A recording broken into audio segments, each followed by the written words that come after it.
Assalamualaikum warahmatullahi wabarakatuh. Alhamdulillah wassalatu wassalamu ala rasulillah. La haula wa la quwata illa billah. Teman-teman sekalian, marilah kita lanjutkan kajian kita berikutnya. Ini Alhamdulillah kita masih berada di bulan yang mulia, yakni bulan Rajab. Kembali saya akan menyampaikan peristiwa termasuk keajaiban yang ditemui oleh Rasulullah ketika beliau dalam perjalanan Isra dan Mi'raj tersebut. Semoga kita bisa mengambil pelajaran dari peristiwa-peristiwa tersebut. Di antaranya adalah bahwa ketika Rasulullah dalam perjalanan Isra naik buruk sama dengan malaikat Jibril juga malaikat Mikail, di tengah jalan perjalanan itu beliau mencium bau harum, bau sangat harum. Ya, ini bau apa? Sehingga beliau itu heran, ini ada bau apa kok wangi sekali, harum sekali. Waqala ya Jibril ma hadhihi raihah. Wahai malaikat Jibril, jadi Rasulullah bertanya malaikat Jibril, ini bau apa wahai malaikat Jibril? Kok ada bau seharum ini, sewangi ini bau apa? Qala Jibril, hadhihi raihatu masyitah. Ya, bintu Fir'aun wa auladiha. Hadhihi raihatu masyitata binti Fir'aun wa auladiha. Ini adalah bau tukang sisirnya, tukang sisir rambutnya putrinya Fir'aun dan anak-anaknya. Ya, qala, ya. Jadi Jibril mengatakan ini adalah baunya Siti Masyitah dalam sejarah. Jadi Siti Masyitah itu adalah seorang perempuan yang bertugas, atau dia itu ikut di namanya Fir'aun, bagian tukang sisirnya putrinya Fir'aun. Yang kita tahu Raja Fir'aun adalah raja yang sangat zalim, bahkan mengaku sebagai Tuhan. Ya. Ini yang perlu kita tahu. Jadi Fir'aun ini dulu mengaku menjadi Tuhan karena selama kecil dia itu tidak pernah sakit. Nah, jadi gak pernah sakit, bahkan flu gak pernah. Ya, gak pernah, dia selalu sehat, kuat. Yang pernah sakit. Yang satu ketika dia didatangi oleh iblis, ya, setan, yang dikatakan bahwa engkau itu harusnya ya Tuhan, karena engkau gak pernah sakit. Tuhan itu gak pernah sakit dan kamu dari dulu gak pernah sakit. Nah, sehingga setelah kejadian itu dia mendeklarasikan diri atau mengaku sebagai Tuhan. Orang-orang yang di kerajaannya, bahkan kaumnya Fir'aun ini, rakyatnya Fir'aun, disuruh mengakui bahwa dia adalah seorang Tuhan. Yang nggak mau ya bisa dibunuh. Ya. Ternyata beda dengan Siti Masyitah ini. Dia tetap memegang keyakinannya bahwa Tuhannya itu adalah Allah, ya, bukan Fir'aun. Ya, bukan Fir'aun. Jadi suatu ketika dia menyisir rambutnya, ternyata sisirnya ini jatuh, ya, surinya ini jatuh. Nah, ketika jatuh dia mengatakan Bismillahirrahmanirrahim. Ya, dia menyebutkan bahwa menyebut nama Allah dan celakalah Fir'aun. Nah, mendengar itu putrinya, "Loh, Masyitah, apakah kamu memiliki Tuhan selain bapakku?" Dia mengatakan, "Ya, aku memiliki Tuhan selain bapakmu."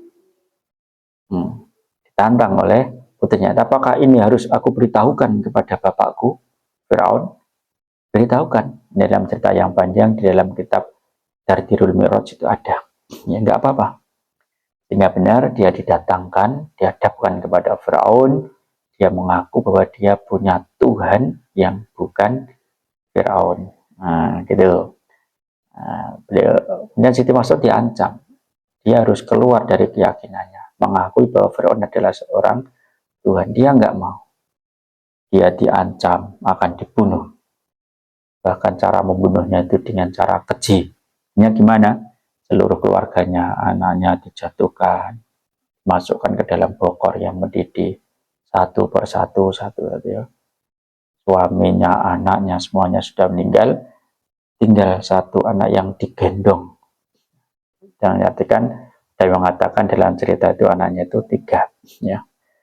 Ya, dengan yang digendong tadi, yang masih kecil. Ya, yang terakhir. Nah, yang terakhir ketika akan dimasukkan ini, ya, sempat gamang ini siapa? Siti Masitah. Ya kasihan melihat anaknya yang masih kecil kan dibunuh. Ya. Ternyata Allah memberikan kuasa kepada si bayi ini, anaknya Masitah ini, ternyata bisa berbicara. Yang mengatakan, tenanglah wahai ibuku, sabarlah wahai ibuku, engkau di dalam kebenaran. Gak usah takut dengan kematian. Ya. Akhirnya beliau dijatuhkan atau dimasukkan ke dalam bokor tadi atau kuali yang besar yang mendidih tadi sehingga beliau meninggal. Ya. Sebelum beliau dijatuhi hukuman itu, dulu beliau pernah meminta syarat kepada Firaun, dia ingin dikuburkan dalam satu tempat bersama dengan suami dan anak-anaknya, dan itu dituruti oleh Firaun, sehingga ketika meninggal Siti Masitah ini dikuburkan dalam satu tempat.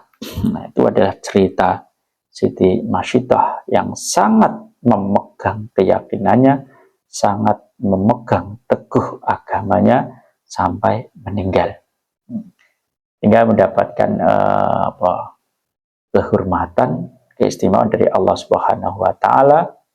Ya, makamnya, kuburnya berbau harum, wangi sekali. Itu cerita. Ya. Ceritanya Siti Masitah. Nah, kalau kita ambil cerita ini, ya, sebenarnya cerita ini kenapa Rasulullah diberitahu atau dengan kabar Siti Masitah ini, karena pada waktu itu Rasulullah sangat bersedih dengan keadaan kaumnya, pengikut-pengikutnya, yang mana pengikut-pengikut beliau ini termasuk orang-orang yang lemah, banyak yang disiksa oleh orang kafir Quraisy Mekah, bahkan sampai meninggal dalam penyiksaan itu. Ya, dalam penyiksaan itu ada yang meninggal. Rasulullah sangat bersedih.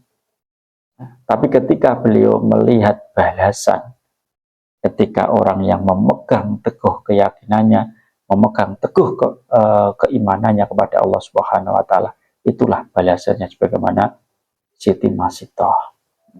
Ya, setelah peristiwa ini Rasulullah ya nggak bersedih lagi dengan keadaan sahabat-sahabatnya yang karena memegang teguh agamanya, keyakinannya, dia sampai disiksa sampai meninggal. Ini jadi pelajaran bagi kita ya. Apapun situasi kita, apapun kondisi kita, ya, apalagi pada zaman sekarang ini, banyak godaannya, banyak cobaannya, ya, yang berkaitan dengan keimanan, keyakinan juga.